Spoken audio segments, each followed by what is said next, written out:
Bonjour Stéphane, merci de m'accueillir dans ce beau studio.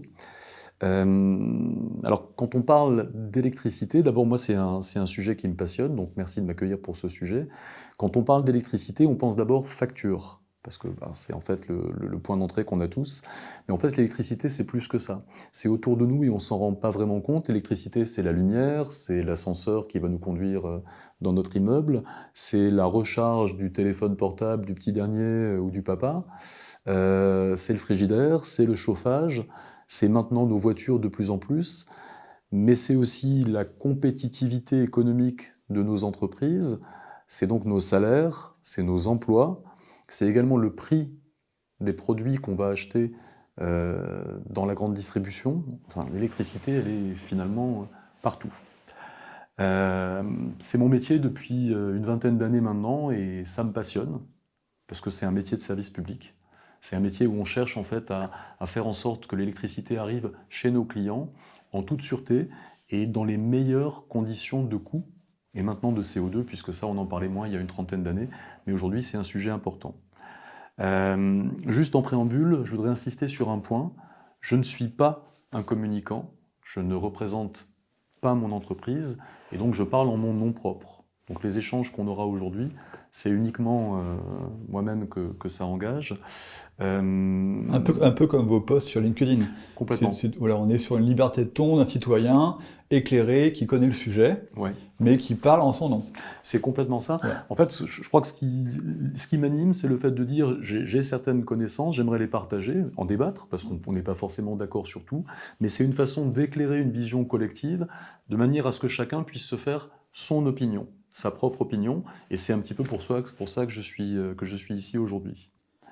Ça me paraît important quand même, je l'ajoute, pardon Stéphane, que finalement se préoccuper du sujet de l'électricité, c'est important, parce que les conséquences qu'on va prendre sur les choix énergétiques, ces conséquences, elles sont durables et elles vont tous nous impacter. Donc c'est délicat de faire l'impasse, même si aujourd'hui je me rends bien compte que tout le monde, quand j'en discute avec ma famille par exemple, c'est ma famille, des gens que je vois tous les jours, c'est des sujets qu'ils ne maîtrisent pas forcément, parce que ce sont des sujets qui sont techniques, qui sont complexes et qui sont parfois même un peu passionnels. C'est comme quand on discute politique à la maison, parfois c'est un sujet qu'on veut éviter, parce qu'on dit « oulala », ça va générer des tensions. Mais si on n'en parle pas, on n'est pas informé. Et quand on n'est pas informé, finalement, on ne peut pas peser sur les décisions, on ne peut pas exprimer un choix, on n'est pas acteur de sa vie. Et ça me paraît important d'être acteur de ce point de vue-là. Vous parliez tout à l'heure de l'importance de l'électricité dans notre quotidien, d'autant plus qu'on est dans une société qui se digitalise de plus en plus. Ouais. Et vous parliez aussi du problème du réchauffement climatique. Quel est l'impact, quel est l'enjeu de l'électricité dans cette lutte contre le réchauffement climatique ? Ok. Alors sur le réchauffement climatique, on sait qu'aujourd'hui l'enjeu est majeur, il est presque un peu galvaudé parce qu'on en a tellement parlé que finalement ça devient un bruit de fond. Pour autant, c'est essentiel de lutter contre le réchauffement climatique. Aujourd'hui, on sait, c'est démontré scientifiquement, que le réchauffement climatique il est lié aux émissions de CO2 notamment. Et là-dessus, l'électricité a un rôle majeur à jouer parce qu'on peut produire l'électricité de différentes manières. Ça, c'est un sujet qui est pas forcément très connu, même si aujourd'hui on en parle, mais il faut savoir qu'une centrale nucléaire, par exemple, quand elle produit 1 kWh, elle n'a besoin que de 5 elle ne va générer que 5 grammes de CO2 par kilowattheure émis. Donc une centrale nucléaire, 5 grammes de CO2 par kilowattheure, c'est très bas carbone. En comparaison, parce que c'est intéressant d'avoir les éléments en tête, en comparaison, l'hydraulique, qui est très bas carbone également, ça va être 11 grammes. Mais une éolienne, alors je sais qu'intuitivement certains disent l'éolien c'est du vent, ça ne génère pas de CO2. L'éolienne en tant que telle, quand elle fonctionne, ne génère effectivement pas de CO2. Et il a fallu produire cette éolienne, puis il va falloir la démanteler, il a fallu la transporter également.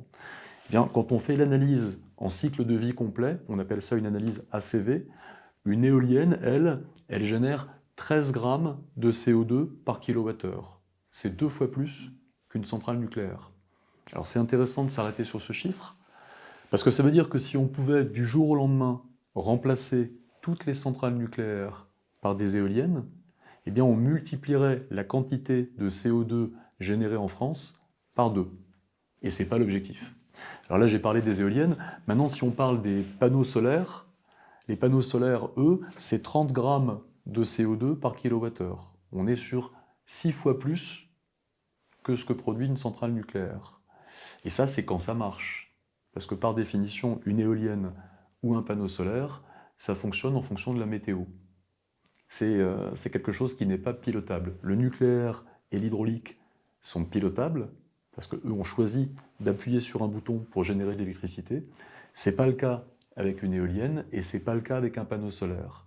Et ça, nos voisins allemands, nos amis allemands l'ont bien constaté. Le credo en Allemagne, le credo écologiste, c'était de dire on va faire du bas carbone avec des éoliennes et des panneaux solaires, mais quand les éoliennes et les panneaux solaires ne fonctionnent pas, comme les Allemands n'ont plus de centrales nucléaires, la seule solution dont ils disposent, c'est le charbon ou le gaz. Alors le gaz... Ou acheter de l'électricité nucléaire française. Alors oui, évidemment, ils peuvent effectivement importer. Mais s'ils produisent avec leurs propres moyens, et ça pour leur balance économique, c'est mieux, s'ils produisent en fait par leurs propres moyens avec du gaz naturel, là on est sur 500 grammes de CO2 par kilowattheure. C'est 100 fois plus qu'une centrale nucléaire, 100 fois plus. Et si c'est du charbon, là on est plutôt sur 1000 grammes de CO2 par kilowattheure, on est sur 200 fois plus qu'une centrale nucléaire. Donc il faut bien comprendre ces chiffres pour faire nos choix énergétiques. Nos amis allemands ont choisi d'arrêter le nucléaire. La conséquence, c'est qu'ils produisent effectivement avec du solaire ou avec de l'éolien qui sont relativement bas carbone quand ça fonctionne, quand la météo le permet, mais quand la météo ne le permet pas, ils sont condamnés à avoir recours au gaz et au charbon. C'est un peu un cheval de Troie d'ailleurs. Certains ont pu dire que les éoliennes étaient le cheval de Troie des gaziers. On peut se poser la question. Jean Covici, au Parlement, il y a 10 ou 15 ans, le citait. Alors Jean Covici, effectivement, l'a dit. L'école de guerre économique a fait un papier également, remarqué à l'époque, où l'école de guerre disait en fait qu'il y a eu un lobby important des associations allemandes, y compris d'ailleurs jusque dans les bureaux de nos ministères, pour faire en sorte qu'on pousse en avant les éoliennes et les panneaux solaires, parce qu'on voit bien que derrière on achète du gaz, et on a vu qu'Angela Merkel et Gerhard Schröder avaient souhaité arrêter les centrales nucléaires, développer le gaz. Si on fait un petit retour en arrière d'ailleurs, Gerhard Schröder, qui était chancelier, quand il est parti bosser chez Gazprom. Gazprom, on sait que c'est le principal énergéticien russe, vendeur de gaz. On peut se demander du coup si la décision qu'il a prise en Allemagne de mettre l'Allemagne sur les rails de l'arrêt du nucléaire, s'il n'y a pas une relation de cause à effet. Je n'ai pas plus d'infos, mais enfin, en tout cas, on peut se poser la question. Ce qui était logique, ce qui est entendable, si les relations russes et Allemagne fonctionnent. On peut se dire, si j'ai du gaz bon marché, disponible, accessible, ça vaut le coup de faire un transfert de système du nucléaire au gaz. Pour des questions économiques et industrielles. Ouais, après, pour le CO2, oui, on est dans le... On est parfaitement d'accord. Donc il y a deux logiques. Il y a une logique d'abord qui est une logique économique, où on dit effectivement, si le gaz est compétitif, après tout, pourquoi ne pas migrer nos usages vers le gaz ? Parce qu'effectivement, si...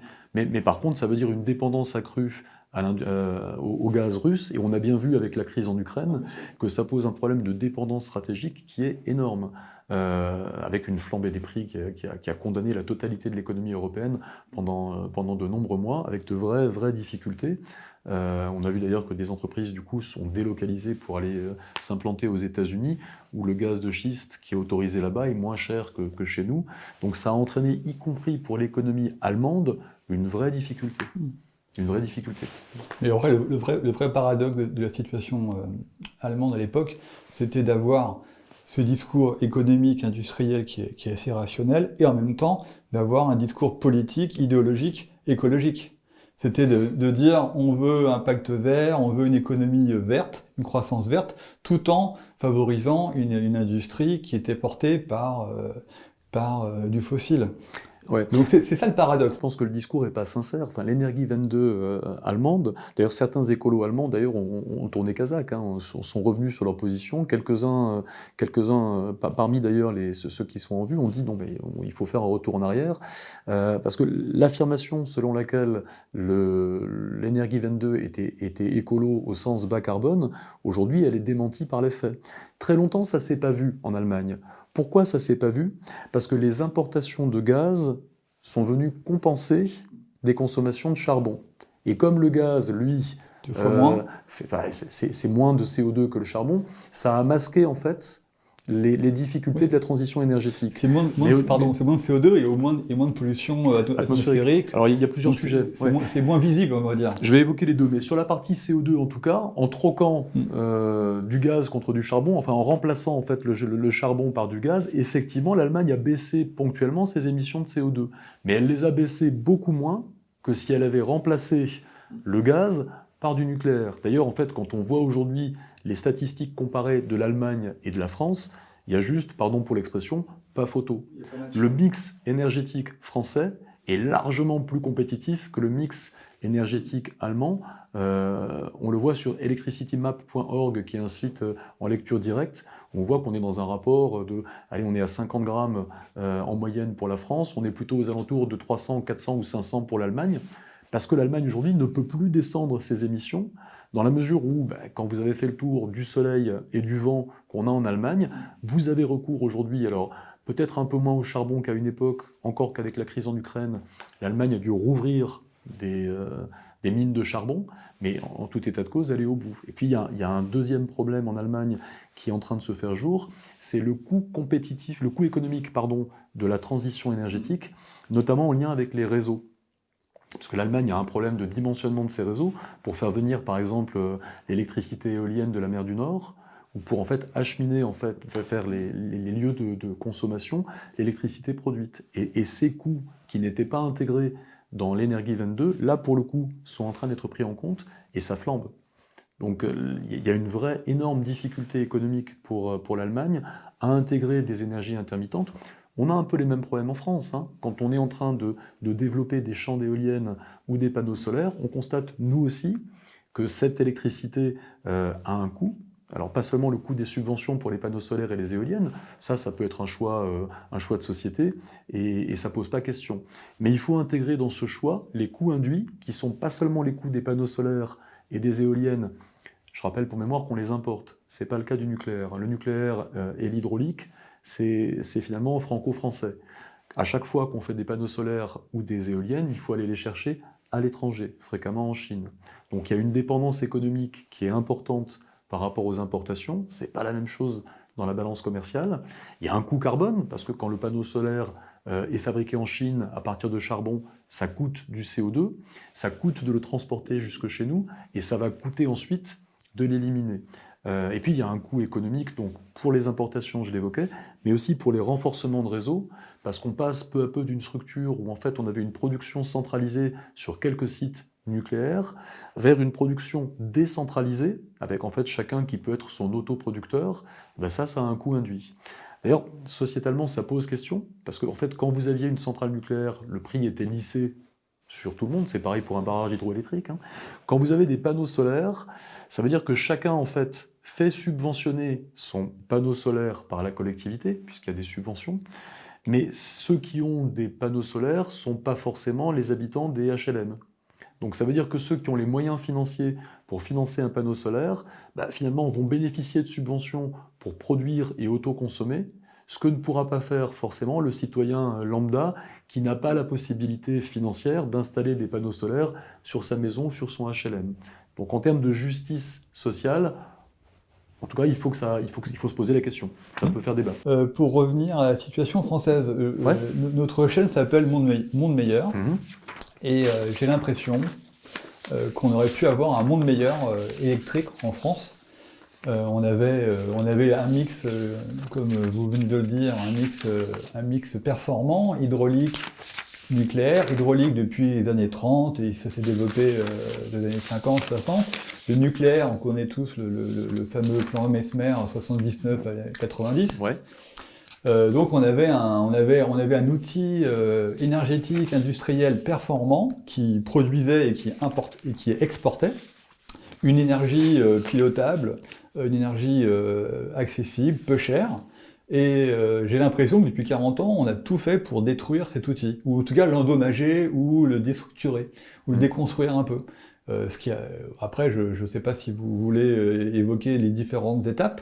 Moi, je le situerais à partir des années 80, au moment où il y a un rapprochement Mitterrand-Kohl sur l'idée de faire du nucléaire franco-allemand, où Siemens rentre dans la course. Et j'ai l'impression qu'à partir de là, tout est parti dans des directions un peu problématiques. Et on paye aujourd'hui ses conséquences. Mais il y a d'autres sujets, je vous laisse... Ouais. Alors, il y a plein de choses. Là, on peut partir dans plein de directions. D'abord, sur le nucléaire en France, le premier point que je veux rappeler, c'est que c'est d'abord une formidable réussite humaine et industrielle. Enfin, il n'y a pas d'équivalent dans le monde. Lorsqu'on a lancé le plan Messmer en France, c'était à l'occasion des chocs pétroliers. L'idée était antérieure. On a commencé dès après la guerre, à l'initiative du général de Gaulle, à développer le nucléaire, notamment pour des raisons militaires, mais pas que. Mais ensuite, on a développé le nucléaire civil, et il faut bien distinguer les deux. On n'est pas du tout sur les mêmes logiques. Le nucléaire civil, c'était une électricité bas carbone, même si à l'époque on n'y pensait pas trop, mais compétitive, bon marché. C'était également générer tout un écosystème de recherche qui allait en fait essaimer et permettre un développement économique global. Donc c'est vraiment quelque chose de très positif. Et en l'espace de 20 ans, finalement, en France, avec le plan Messmer, on a construit 58 réacteurs, plus un démonstrateur, un prototype de réacteur à neutrons rapides, Super Phénix à l'époque. Ça veut dire en fait qu'à l'époque du plan Messmer, on a sorti de terre un réacteur tous les 3 ans, un peu moins. C'est une réussite industrielle sans équivalent dans le monde. Donc c'est vraiment quelque chose Et comment vous l'expliquez ? Dont on peut être fier. Comment on a réussi à l'époque ? Comment on a réussi à l'époque ? Parce qu'il y avait un tissu industriel plus pléthorique. Je crois qu'il y a 2 facteurs. Il y a une volonté politique. Le premier facteur, c'est qu'il y a eu une décision globale et il y a eu un plan. Il y a eu un plan où on a dit la priorité de la nation, c'est ça.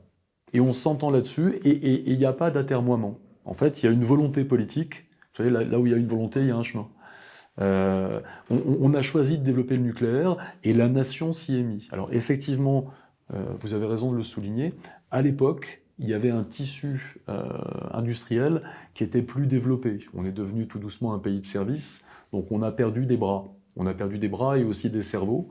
Mais avec la volonté, le plan et le tissu industriel, on a réussi ce développement qui a porté à la fois sur le nucléaire et sur l'hydraulique. Puisque je veux rappeler en fait qu'aujourd'hui, on est leader mondial du nucléaire, mais on est également en France leader de l'Union européenne en matière de production d'hydroélectricité. Et c'est la même logique. C'est la volonté de faire. L'esprit français, quand il est motivé, il sait faire. Et moi, ce que je veux croire, c'est qu'on a la capacité de réussir encore aujourd'hui le même développement. Même si, effectivement, depuis les années 80, on a effectivement un certain nombre de difficultés. Alors, vous avez cité l'accord Mitterrand-Kohl. Ouais, c'est un peu le début des difficultés. Mitterrand a eu une idée qui n'était pas forcément absurde sur le principe. Il a voulu refaire dans le nucléaire... Le Airbus européen. Il a voulu faire l'Airbus du nucléaire, ce qui n'était pas, pardon pour l'expression, c'était pas déconnant sur le principe. Sauf que ça a conduit, ça a eu 2 conséquences. Un, on a fait rentrer le loup allemand dans la bergerie. Ça, c'est un premier problème. Et le deuxième problème, c'est qu'en fait, les Allemands rentrant, on a fait un réacteur qui était un EPR, au lieu de faire une démarche d'itération continue comme on en avait l'habitude. Alors, l'EPR, c'est un produit super. C'est le plus gros réacteur au monde, et en termes de normes de sécurité, c'est ce qu'on fait de mieux. C'est un très très beau produit. L'EPR, c'est quoi ? C'est Flamanville, c'est ça ? Ouais, c'est Flamanville. Donc ce qu'on a prévu avec les Allemands à l'époque, on a prévu un truc alors avec des apports des 2 côtés, et du coup on a pris le meilleur des 2 technologies, et on a fait un très beau réacteur. Mais c'était un saut technologique. C'était un saut technologique alors que jusqu'à présent, on était sur une démarche d'itération continue. Alors l'avantage de l'itération continue, c'est qu'on sait faire, c'est simple, c'est ce qu'on faisait depuis les années 70. Le saut technologique, c'est un peu plus compliqué. Ça aurait pu marcher si dans le même temps, on n'avait pas arrêté tout chantier pendant 20 ans. Parce que pour des raisons de décision politique, on a arrêté tout chantier pendant 20 ans. Donc si vous cumulez le fait de faire un saut technologique avec l'absence de chantier et finalement un délitement du tissu industriel et des ingénieurs, c'est compliqué à réaliser. Je prends souvent un exemple quand j'en parle, je dis l'EPR c'est le champion du monde des réacteurs. Alors c'est pas juste un mot, quand on a lancé l'EPR en Chine, la première année de mise en service, il a été champion du monde de la production nucléaire, dès sa mise en service. Donc on est sur un très beau réacteur.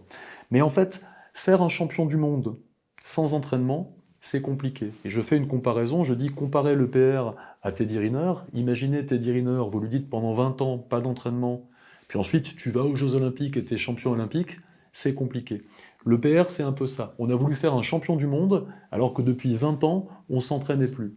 C'est un très beau produit, mais on a besoin maintenant, c'est une tête de série, on a besoin de reprendre un peu de recul pour pouvoir réussir, et on est en passe de le faire. Flamanville, l'ouverture, c'est demain maintenant. Ouais. Je l'ai pas, j'ai oublié, excusez-moi, j'y reviens sur la partie loup allemand dans la bergerie.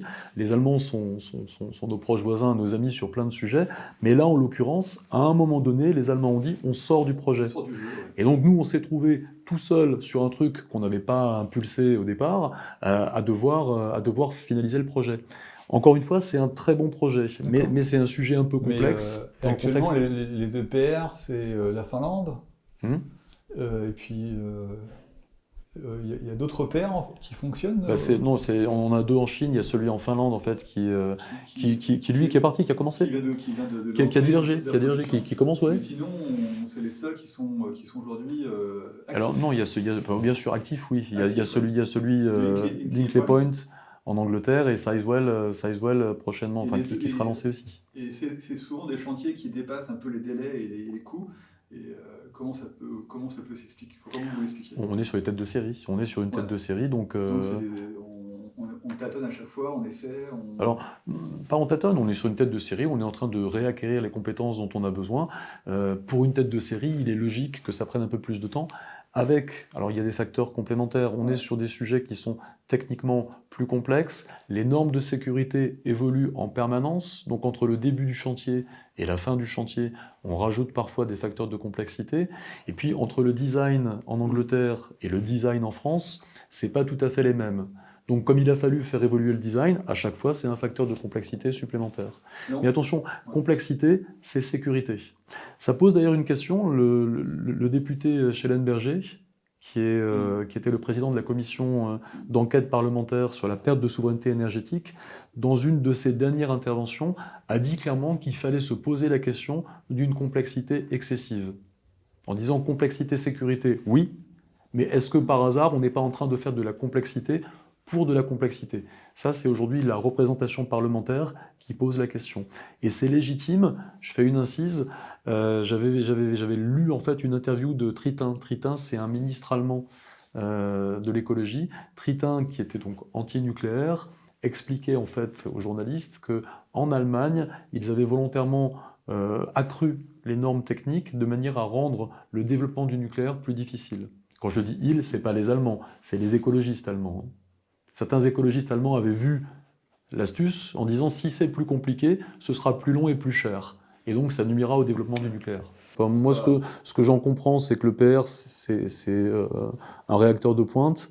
En termes de puissance, on sait en fait que plus c'est gros, plus le coût moyen du kilowattheure est bas. Donc si on veut réduire les coûts... Là, on est sur quoi, 1600 Ouais, on est sur 1600, un peu plus en fait, une fois que ça aura 1600, c'est une fois que c'est lancé, ensuite ça montera un peu plus, 1650, 1670. Plus c'est gros, plus c'est compétitif en termes de coût moyen. Donc l'intérêt, il est évident. Si on a fait des réacteurs plus gros, c'est parce qu'effectivement, on allait baisser les coûts.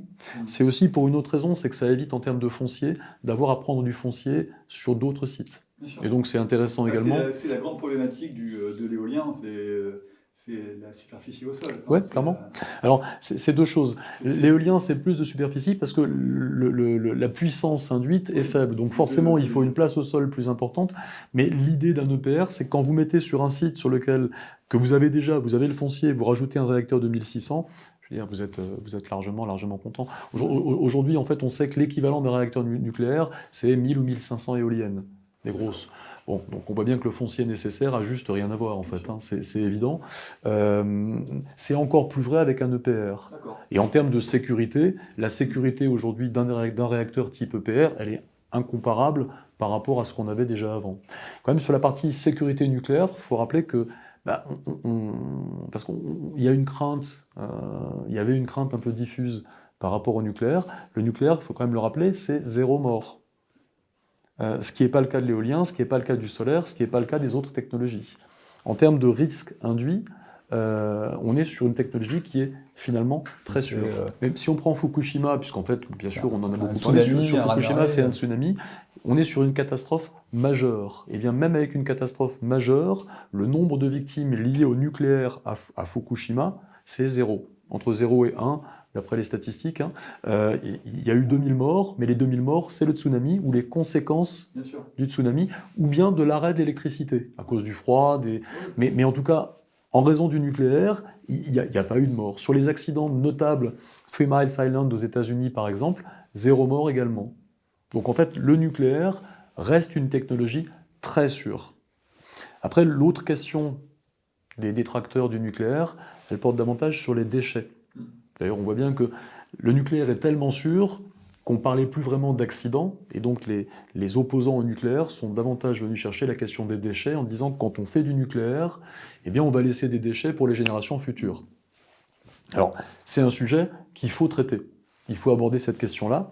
Sur la question des déchets nucléaires, d'abord, de mon point de vue, la première question, c'est pas pour ou contre les déchets nucléaires. La première question, c'est si pas de déchets nucléaires, qu'est-ce qu'on met à la place? Parce qu'on est d'accord, on ne se passera pas d'électricité. Donc si on n'a pas de déchets nucléaires, c'est qu'on va remplacer le nucléaire par autre chose. Et l'autre chose, on en a parlé tout à l'heure, ça peut être un peu d'éolien, un peu de solaire, mais ce sera surtout du gaz et du charbon. Donc si vous n'avez pas de déchets nucléaires qui sont vitrifiés, stockés, entreposés dans des sites surveillés par nos entreprises en France, si vous n'avez pas donc ces déchets nucléaires qui sont stockés, eh bien vous aurez à la place des particules fines de fossiles dans l'atmosphère, en toute liberté. Et ces particules fines, là en l'occurrence c'est les chiffres OMS, ces particules fines, elles tuent en France à peu près 40 000 personnes par an. Par an. Donc où vous avez des déchets nucléaires qui sont stockés, entreposés en toute sûreté, avec 0 mort, où vous avez des particules fines qui tuent chaque année 40 000 de nos concitoyens et 4 millions de personnes dans le monde. C'est une vraie question. Alors par ailleurs, on dit d'accord, mais quand même pour les générations futures. Ok, pour les générations futures, aujourd'hui, si on stocke nos déchets nucléaires dans le sous-sol, c'est la solution qui est retenue en France, le stockage profond, et bien en fait, on copie sur la nature, puisque la nature a fait la même chose à Oklo. Oklo, c'est un site en Afrique où on a retrouvé des traces de réactions nucléaires spontanées avant l'apparition de l'homme sur la Terre, et les déchets nucléaires sont restés stockés pendant des millions d'années sans aucune difficulté. On fait la même chose. Ce qu'on fait, nous, c'est la même chose. Et puis peut-être, tout dernier point pour les déchets nucléaires, en fait, la question, c'est celle de qu'est-ce qu'on fait de ces déchets. Donc on peut les stocker, c'est ce que j'évoquais tout à l'heure, mais il y a une dernière solution, et il faut en parler, c'est celle des réacteurs à neutrons rapides. C'est la génération 4 du nucléaire, celle qui était en fait une technologie de pointe pour la France, puisqu'on était en avance sur tous les pays du monde, là aussi, et avec Superphénix et Astrid, ce qui étaient des réacteurs expérimentaux. Eh bien, ces réacteurs, la représentation politique a choisi, et la dernière fois c'était en 2018, d'arrêter les projets, pour des raisons essentiellement de politique politicienne, d'arrêter les projets et donc de mettre un coup d'arrêt au retraitement des déchets. Alors, je m'arrête un peu sur cette question parce qu'elle est importante. Quand on utilise la génération 4 du nucléaire, qu'est-ce qu'on fait? On prend les déchets nucléaires, et on va les réutiliser comme combustible. Alors ça, c'est un peu la pierre philosophale. Ça veut dire que des déchets deviennent du combustible à la place de l'uranium qu'on n'a du coup pas à aller chercher à l'étranger. Et en fait, quand on réutilise cet uranium, il y a deux avantages. Le premier, c'est qu'évidemment, on économise le coût du carburant. Et le deuxième, c'est qu'on élimine la radioactivité de ces déchets. Ça, c'est juste génial, parce que du coup, on boucle le cycle. Et le spécialiste français du sujet, c'est Yves Bréchet, qu'on a beaucoup vu lors de la commission d'enquête. Il a eu des termes très durs pour nos élus, en disant en fait que c'était pas juste une erreur, c'était une faute majeure que d'avoir arrêté pour des raisons politiques cette gestion du cycle. Et le fait d'arrêter la génération 4, ça condamnerait de fait le nucléaire à terme, parce que ça condamnerait le nucléaire à crouler sous les déchets. Alors qu'en fait, avec la génération 4, comme je le disais, on réutilise les déchets qui deviennent du carburant. Enfin, il y a toute raison d'aller vers cette génération 4. Yves Bréchet disait donc nos élus, il les a qualifiés de canards sans tête, en disant finalement on fait n'importe quoi pour des raisons politiques. C'est quelque chose c'est quelque chose d'incompréhensible. Les propos de Bréchet, c'est clair. En fait, il dit que cette décision a acté la transition d'un État stratège vers un État bavard, un État qui fait de la com et plus de la science. Il évoque, ça c'est fort, il évoque une désinformation continue concernant la filière, des informations acceptées, voire organisées par l'État. Ça aussi, c'est les propos de Bréchet dans la commission d'enquête parlementaire sur la perte de souveraineté énergétique. Il dit que cette décision d'abandon d'Astrid, c'est une décision à courte vue qui restera dans l'histoire comme un modèle de stupidité ou de cynisme. Enfin, je pense qu'il est difficile d'être plus clair que ça. Alors certains ont dit que les écolos, en voulant sabrer la génération 4, en fait, voulaient éviter que le nucléaire ait finalement que des atouts. Parce qu'on voit bien qu'en termes de CO2, c'est incomparable. Restait la question des déchets, ce que j'évoquais tout à l'heure. Si on supprime le cycle 4, la génération 4 résout le problème. C'est ça. Oui, donc ça paraît totalement irrationnel. Enfin, ça paraît. C'est irrationnel. Antoine Armand, qui était le rapporteur de la commission d'enquête parlementaire sur le sujet, lui en fait a eu une formule qui était intéressante. Antoine Armand dit les pourcentages d'ENR font pas l'écologie. Parce que dans l'inconscient collectif, le solaire, l'éolien, c'est bien et c'est mieux que le reste pour l'écologie et pour le CO2. Et Antoine Armand martèle, les pourcentages d'ENR ne font pas l'écologie. En fait, il réagit à la volonté de l'Europe de Bruxelles, de nous imposer davantage de panneaux solaires et d'éoliennes. Et ce que dit Antoine Armand, mais de manière complètement rationnelle, il dit non. Avec notre mix actuel, notre mix qui est pluriel, on fait chez nous en France du nucléaire, du solaire, de l'éolien, du photovoltaïque, on a à notre disposition un mix équilibré. Ce mix est hyper compétitif, et si on fait plus de solaire et plus d'éolien au détriment du nucléaire, Antoine Armand dit, c'est pas ça qui fera chez nous un mix énergétique plus équilibré en termes de CO2, au contraire. Au contraire. Les ENR ne font pas l'écologie. Ce qui fait l'écologie, c'est un mix équilibré. Il faut être clair sur le sujet. On peut peut-être parler aussi on a parlé d'énergie, on a parlé d'électricité, on a parlé de différentes générations de réacteurs. On peut peut-être revenir à quelque chose de plus terre à terre, qui est un peu le quotidien de tous les Français aujourd'hui, c'est la facture EDF. Tout à l'heure, j'évoquais le monde meilleur électrique qu'on aurait pu avoir. Dans ma tête, ça sous-entendait qu'on aurait pu avoir aujourd'hui un mix parfait au niveau du CO2, et un mix aussi qui aurait permis aux Français d'avoir des factures beaucoup moins coûteuses, onéreuses, de pouvoir fournir aussi nos PME, nos PMI avec une électricité pareille compétitive. Donc il y a cette question de cette facture qui a connu une inflation depuis quelques années. On peut peut-être évoquer 2012, la loi NOM, et puis le début de l'Arenh. Je ne sais pas si vous voulez en parler un peu.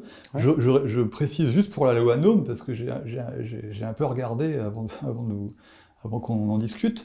À l'époque, c'était Éric Besson, le ministre de l'Énergie, et c'était une loi qui était portée par Christine Lagarde, donc notre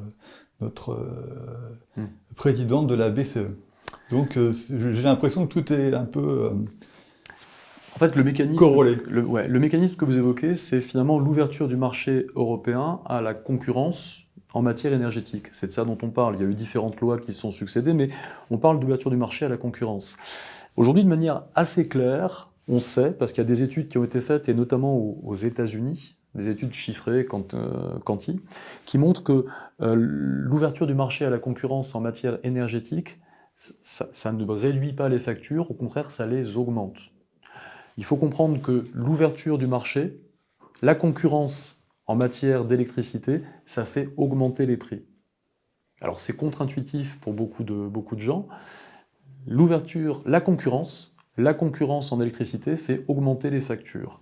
Alors aux États-Unis, ça a été étudié, on montre que quand vous faites de la concurrence, vous désoptimisez, vous rendez les sujets plus complexes, ça a un coût. En France, on voit aussi en fait ce qui s'est passé. En ouvrant le marché à la concurrence, vous avez créé des intermédiaires supplémentaires. On a créé des fournisseurs alternatifs. Ces fournisseurs alternatifs, pour la plupart, ne produisent pas leur énergie. Ils vont l'acheter à EDF et la revendre. Que font des fournisseurs intermédiaires quand ils achètent et quand ils revendent? Ils prennent une marge. Cette marge, elle vient en plus du coût. Donc assez intuitivement, on comprend que la concurrence, dans la mesure où il n'y en a qu'un qui produit, c'est EDF, la concurrence faisait augmenter les prix pour tout le monde. C'est assez logique, ça se comprend assez bien.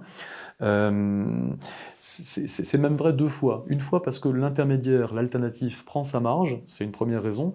La deuxième raison, c'est parce que l'alternatif, quand il prend sa marge, il était censé s'en servir, c'est ce que prévoyait l'ARENH, l'accès régulé à l'électricité nucléaire d'origine historique, c'est le nom du dispositif.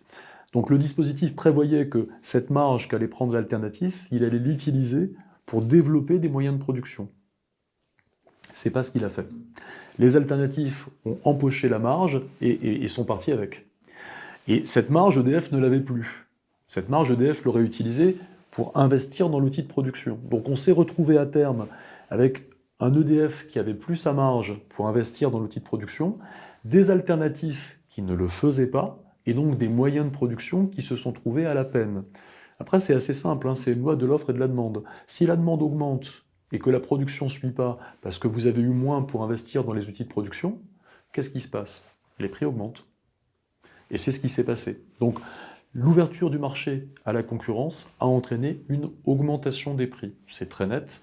Ça, pour le coup, y compris les associations de consommateurs l'ont constaté. Alors, c'est aussi lié aux mécanismes de marché qui ont été mis en place, qui étaient destinés à permettre en fait aux fournisseurs concurrents d'EDF d'être compétitifs, quand bien même ils ne produisaient pas. Pour que ce soit possible, il n'y a pas de mystère, il a fallu faire en sorte que les prix augmentent pour leur permettre d'être compétitifs. Il y a une autre raison peut-être qu'on peut citer, c'est que l'État ne s'est pas toujours comporté en bon père de famille dans sa gestion des enjeux énergétiques. Il y a un rapport parlementaire qui date un peu, mais qui est très intéressant, qui est le rapport Walter de 2015, donc qui est transpartisan, tous les partis politiques sont présents pour réaliser ce rapport. Et une des conclusions de ce rapport, enfin une des phrases qu'on trouve dans ce rapport, c'est que l'État s'est comporté vis-à-vis d'EDF, ouvrez les guillemets, enfin l'État a traité EDF tour à tour comme un pompier ou comme une vache à lait. Sa responsabilité dans la situation actuelle ne peut être écartée. Fermez les guillemets. Ça, c'est ce qui a été dit en 2015. Et bien sûr, depuis, ça s'est encore aggravé. Alors, qu'est-ce que voulait dire la députée Walter dans ce rapport? Pompier, elle disait qu'on a fait appel à EDF pour financer ce qu'EDF n'aurait pas dû financer. Alors, dans la période récente, le rachat des turbines Alstom, c'est postérieur au rapport, mais on voit bien que c'est un petit peu le cas de figure. Donc l'État s'est servi d'EDF comme d'un instrument politique pour ses politiques, et donc il a fait en sorte de faire financer à EDF des choses qui n'entraient pas dans l'objet d'EDF, c'est un premier point. Et le deuxième point, c'est qu'il a eu une gestion des tarifs, qui était une gestion électoraliste fréquemment, qui ne permettait pas du coup à EDF d'investir à bon escient. Pour les alternatifs, comme je le disais tout à l'heure, c'est de l'argent qui n'a pas été investi judicieusement. On voit bien que ça manque. Ça manque en fait pour aujourd'hui pour investir dans le parc nucléaire. Sur ce point, donc un détail que j'aimerais ajouter, c'est que contrairement à ce qu'on entend souvent, le parc nucléaire aujourd'hui n'a pas été financé par le contribuable. C'est important de le rappeler. Le parc nucléaire qui a permis à la France de bénéficier d'une électricité compétitive, le président Proglio l'a rappelé lors de la commission d'enquête parlementaire, on avait, il y a une vingtaine d'années, un courant qui était 2,5 fois moins cher qu'en Allemagne. Donc le courant compétitif, bas carbone, produit par EDF, Ça s'est fait sur la base d'emprunts réalisés par EDF sur les marchés, emprunts remboursés depuis, sur la base simplement des factures. Donc comme tout commerçant, l'entreprise a emprunté, a investi dans l'outil, a remboursé les emprunts, tout en faisant bénéficier ses clients, je le souligne, d'une électricité plus compétitive que ce qu'on trouvait ailleurs. C'est la formidable réussite industrielle que j'évoquais tout à l'heure.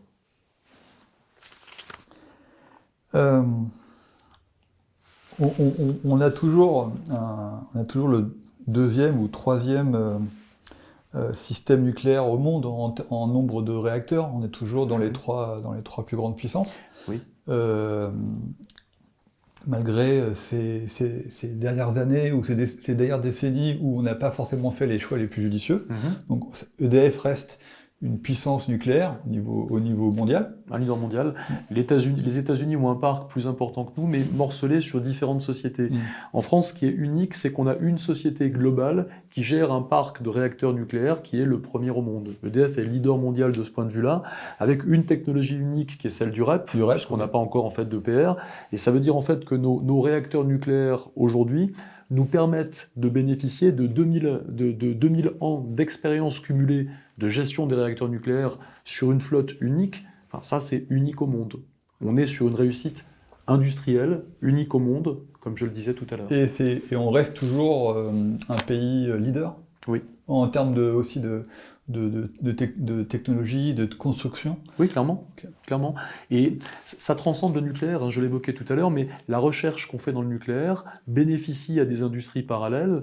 On voit bien en fait que finalement tout est connecté. Hein. En développant l'industrie nucléaire, vous développez la recherche scientifique, vous utilisez des ingénieurs, vous développez les ingénieurs, vous faites fonctionner des corps de métier juste à côté pour le bâtiment, pour l'industrie. Et finalement, on est sur une industrie globale. Quand le nucléaire va, tout va finalement. Enfin, je caricature un peu, mais il y a un peu cette idée-là. En développant l'industrie nucléaire, c'est une forme de poumon économique pour l'ensemble du pays. Pas seulement pour les factures qui sont basses et pour la compétitivité des industries, mais aussi parce qu'en termes d'ingénieurs, vous insufflez un élan global. Moi, j'avais la sensation que ces dernières années, ou depuis ces choix politiques qui ont un peu mis un frein à l'innovation technologique, je parle à l'arrêt de Superphénix ou au non-lancement d'Astrid, qu'on avait un peu perdu cette main, la main d'innovation par rapport aux Chinois, par rapport aux Américains par exemple. Et vous venez de me dire le contraire. Et comme en ce moment on assiste tout de même au niveau mondial à un retour en grâce du nucléaire, et on voit des pays, je pense récemment à l'Afrique du Sud, qui se posent des questions de développer son parc nucléaire. On a en Europe des pays qui s'ouvrent aussi. On a récemment appris, il y a 12 pays européens qui se sont consolidés autour d'un pacte nucléaire. On a la Roumanie qui veut développer son parc, on a la Tchéquie qui réfléchit aussi à un développement. Donc on sent qu'il y a un retour du nucléaire en grâce. Est-ce que ce retour en grâce va aussi permettre à EDF, à Framatome, à Orano de continuer ou d'être des leaders mondiaux dans ce domaine ? Alors, on est à la croisée des chemins. Hein. On voit effectivement qu'en Europe, il y a aujourd'hui, je crois, 14 projets de réacteurs nucléaires en Europe. EDF et la filière française ont vocation à être présents sur ces projets parce qu'on a l'expérience, parce qu'on a un parc, on a 2000 ans de gestion, comme je vous le disais, du parc qui sont prouvés. C'est unique au monde. Donc, on a vocation à y être, on a les ingénieurs pour y être. Toujours. On n'en a pas assez, il faut en faire davantage. Les besoins estimés en France dans le cadre du discours de Belfort, hein, qui avait été celui du président Macron, c'est on partirait sur 6 EPR plus 8 à confirmer. On sait que l'ensemble de la filière a besoin dans les 10 prochaines années de recruter 100 000 personnes pour des emplois qualifiés en France, des emplois non délocalisables. Donc on est à l'aube d'une ère de croissance pour le nucléaire et pour l'industrie, mais ça suppose effectivement qu'il y ait des commandes concrètes. Aujourd'hui, c'est pas tout à fait le cas, puisque dans la loi, on a toujours inscrit la fermeture de 14 réacteurs nucléaires. Donc il est important de corriger le tir de ce point de vue-là, et il est fondamental de donner de la visibilité à la fois à l'industrie et au système scolaire, pour que les étudiants puissent se diriger, étudiants, étudiantes, nous on tient beaucoup à ce que les femmes se dirigent vers les métiers d'ingénieur et puissent s'investir et s'impliquer, parce qu'on a besoin, on aura besoin de compétences de manière très très importante pour relancer la filière. Ce que je peux dire, c'est que connaissant les acteurs du domaine, ils piaffent, ils sont impatients de s'y mettre, mais ils ont besoin d'une forme de reconnaissance et de légitimation, qu'on n'a pas eu pendant 20 ans ou 30 ans, parce que pendant 20 ans ou 30 ans, le nucléaire était pointé du doigt. Enfin, c'est ce que dit la commission d'enquête parlementaire, c'est ce qu'ont dit les anciens présidents d'EDF, avec une forme d'ostracisation vis-à-vis des gens de la filière nucléaire. Aujourd'hui, le retour en grâce, il est venu de 2 ou 3 phénomènes majeurs. Le premier, c'est les tensions géopolitiques, avec qu'est-ce qu'on fait en termes de souveraineté énergétique. Comme en France, vous n'avez pas de matières premières, gaz, pétrole, vous n'avez pas trop le choix, il faut aller chercher ailleurs. Et ça, le général de Gaulle l'avait bien vu en disant l'électricité nucléaire ou bien l'hydraulique, c'est un gage d'indépendance. Ça avait été développé, c'est encore plus d'actualité aujourd'hui, enfin c'est de nouveau d'actualité, donc on voit que c'est partout dans le monde, c'est un des sujets. Le deuxième sujet qui sous-tend le retour en grâce du nucléaire, c'est, au-delà de la souveraineté, c'est la partie transition énergétique. On voit bien que partout dans le monde, on veut faire des efforts pour tendre vers du bas carbone, et comme on le disait tout à l'heure, le nucléaire, c'est la source d'énergie la moins carbonée, c'est le plus bas carbone de l'ensemble des grandes sources d'énergie classiques. On l'a vu, c'est donc, je le rappelle. Aussi évoquer, pardon, je vous coupe, ouais.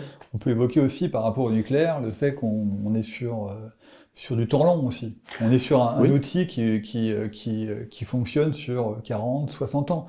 Une éolienne, c'est une durée de vie de peut-être 10 ans ou 20 ans maximum. Alors, ça pose, sur l'aspect temps long, il y a deux choses. Effectivement, une centrale nucléaire, aujourd'hui, on sait que donc, nos centrales, 40 ans, on va les prolonger à 60. On a vu que les Américains sont plutôt à 80. Donc, on dit en fait que sur une centrale nucléaire, on est effectivement sur du temps long.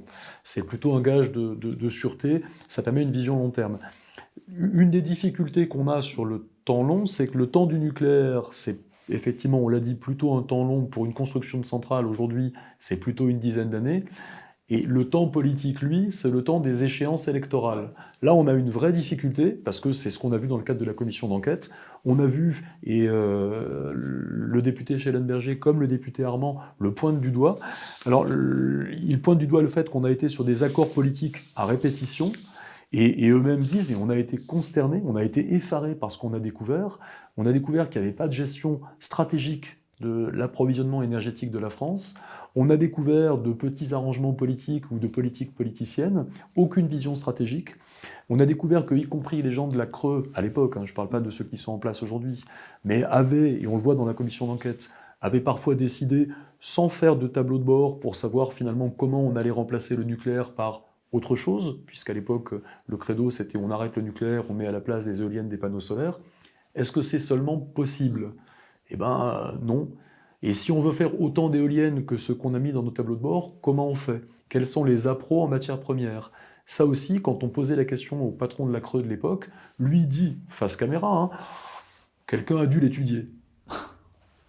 Quelqu'un a dû l'étudier. Enfin, il est le patron de la structure qui doit dire oui, on y va, non, on n'y va pas. Il dit bon, c'est un accord de politique, ok. Et quelqu'un a dû étudier, voir si c'était possible. C'est juste aberrant. On parle de la possibilité pour un citoyen français d'appuyer sur un interrupteur et d'avoir ou pas du courant électrique à des prix compétitifs ou pas. Donc on comprend tout à fait que les députés Schellenberger et Armand ont dit les bras nous en tombent, quoi. C'est juste aberrant. Oui, c'est affolant. Ouais. De quoi veux-tu parler, Jean-Marc ? Peut-être une question sur la partie marché. Comment on fait sur le marché maintenant ? Sur le marché, en fait, marché financement. spot ? Non, financement. Comment est-ce qu'on finance ? La question qu'on peut se poser maintenant, c'est comment va-t-on financer le nouveau nucléaire ? Qu'en est-il du marché ? On voit qu'il y a un problème de facture pour le client. Là, on a une vraie difficulté aujourd'hui. C'est qu'en fait, on a besoin à la fois d'une électricité compétitive pour le citoyen lambda, parce que lui a besoin de factures qu'il puisse payer. Dans un contexte d'inflation, c'est compliqué. Donc on a besoin des factures basses pour nos clients, également pour les industriels, parce que si on veut que l'industrie soit compétitive et reparte, il faut que les prix soient bas, durablement. Il faut une vision long terme, parce que les industriels ont besoin de savoir quelles seront les factures pour pouvoir faire leur prix et investir dans leur petite production. Un prix stable, en tout cas, une vision stable. Une vision stable, effectivement, avec des prix bas. Ça, c'est ce dont c'est ce dont ont besoin nos clients. Et ensuite, il faut quand même que les prix soient suffisamment hauts pour permettre le financement du nouveau nucléaire. Et donc là, il y a une vraie difficulté entre les deux, parce que c'est antagoniste. Les investissements qui n'ont pas été réalisés depuis 10 ans, 15 ans, 20 ans, et qu'on doit réaliser maintenant, c'est de l'argent qu'il faut trouver. L'argent qui est parti ailleurs, chez les fournisseurs alternatifs, ou qui a été utilisé par l'État, c'est de l'argent qu'on n'a plus dans les caisses, d'où l'endettement d'EDF. Donc EDF a besoin aujourd'hui d'avoir en fait des ressources qui permettent de financer le nouveau nucléaire, mais en même temps, tout en maintenant des factures basses. Il faut voir que plus on fera d'électricité nucléaire, plus elle sera compétitive et plus les prix seront bas. Donc là aussi, il y a un enjeu à développer la production. Mais les deux peuvent sembler... mais dans tous les cas, on n'aura pas d'impact avant 10 ou 20 ans, parce que le temps qu'on construise de nouveaux EPR, ou qu'on développe les SMR, là, qui semblent vraiment plaire à tout le monde, les pays... Peut-être pas les pays développés comme la France, mais j'ai lu pas mal d'articles sur des pays africains, des pays d'Asie, qui veulent développer des SMR parce que c'est plus rapide à construire, c'est plus petit, c'est... Je suis pas spécialiste du SMR, mais les SMR dont on parle beaucoup, c'est de toute façon de la recherche scientifique. Mais il faut du temps pour les construire, dans tous les cas. Ce sera plus rapide qu'un EPR, parce que c'est plus petit, c'est modulable, et ça s'installe directement. L'avantage des SMR, c'est notamment, effectivement, comme vous le disiez, pour les produits d'exportation, parce que sur les pays qui n'ont pas de gros réseaux de distribution, le SMR peut s'implanter près du site de consommation, ce qui est plus facile. Nous, en France, on n'a pas ce besoin, parce que nos réseaux sont solides, et pour nous, il vaut mieux de gros réacteurs qui nous permettent en fait d'avoir des coûts unitaires plus bas, ce que j'évoquais tout à l'heure, au kilowattheure, des coûts plus bas parce que le réacteur est plus important. Alors, on peut quand même regarder sur des réseaux de chaleur ou bien sur des cas particuliers, sur des îles par exemple. Quand on est sur les îles, faire un SMR, ça peut avoir du sens, parce que ça évite du fuel par exemple. Mais il y a un vrai enjeu de développement. Flamanville, c'est demain, donc on va avoir des solutions. Mais ceci dit, la question du financement reste posée. On a besoin de revoir la régulation.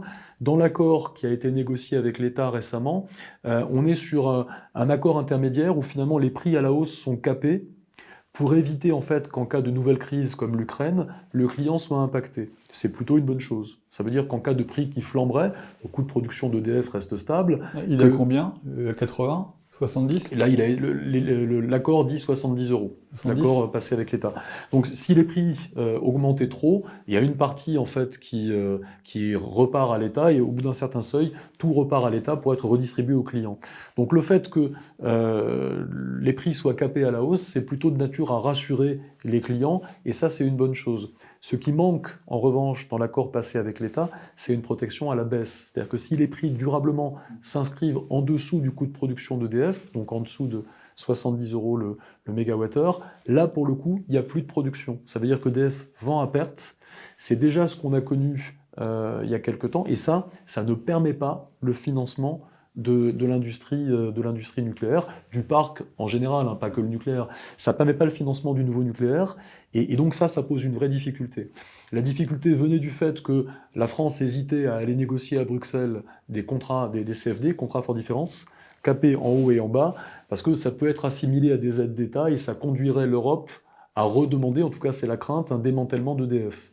Évidemment, il n'est pas question de démanteler EDF, on l'a toujours refusé de manière énergique, de manière énergique. On l'a toujours refusé de manière énergique en France. Donc pour la France, il a toujours été clair qu'on allait refuser le démantèlement d'EDF. L'ex-président Proglio, le président Proglio, disait clairement dans la commission d'enquête que la volonté de l'Allemagne était de démanteler EDF parce qu'EDF était trop compétitif et permettait du coup aux industriels français de bénéficier d'une compétitivité du courant électrique. Donc, d'après Proglio, la volonté de l'Allemagne était de démanteler EDF. Il est évident que notre intérêt à nous, en France, c'est de conserver un énergéticien qui apporte une énergie compétitive, donc d'éviter ce démantèlement. Ouais. Ça, c'est complètement évident. Et si on a une vision européenne, est-ce que c'est toujours logique? Est-ce que c'est la même logique? Si on se place au niveau européen de l'UE, est-ce que c'est logique d'avoir cette compétitivité française sur l'électricité, ou est-ce que ça rentre en conflit?